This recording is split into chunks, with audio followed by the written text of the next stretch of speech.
نشارك معكم واحد المعلومة في هذا الفيديو هذا، اللي هي كالتالي: ما عمرك ما تديها في رأي الناس اللي انت ما بغيتيش تكون بحالهم. ما عمر يأثر فيك الرأي ديال الناس اللي انت ما بغيتيش تكون بحالهم. بمعنى انت الا باغي دير واحد الحاجة،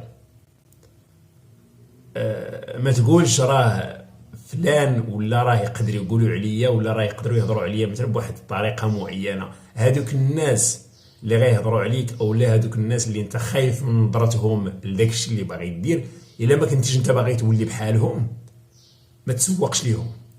ان حنا في المغرب عندنا واحد الظاهره اللي هي خايبه بزاف. كتلقى بنادم كيعطي اراء ديالو في شي حوايج اللي ما عنده فيهم حتى شي سوق، وكنضمروا الانسان اللي كيدير واحد الانيسياتيف ولا باغي يدير واحد الانيسياتيف ولا واحد الحاجه اللي هي جديده. دونك انت الا باغي دير واحد الحاجه وجا واحد الانسان عطاك الراي ديالو، وهذاك الانسان انت حلل واناليزي لا سيتوياسيون ديالو وشخصيته الا باغي تولي بحالو، ولا الا هذاك الانسان في واحد المرحله اللي انت كتقول ربما ولا انا واحد النهار باغي نكون بحالو، خذ الراي ديالو بعين الاعتبار.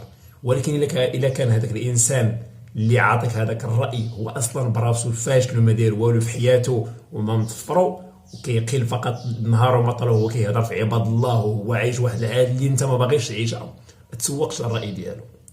لان كاين دوك الناس اللي ما داروا والو في حياتهم. ما عمرك ما غتلقى واحد الانسان ناجح كينتقد في واحد الانسان اللي هو في مرحله ديال الخدمه ولا في مرحله بناء شيء جديد. علاش؟ لان داك الانسان اللي ناجح واللي وصل عرف هذيك الطريق اللي داز منها مكرفصه، وعارف انه اي جهد كيقوم به واحد الانسان باش يوصل لواحد الهدف معين، والا واحد الجهد اللي خصو يتتمن او لا خصنا نعطيوه القيمه ديالو.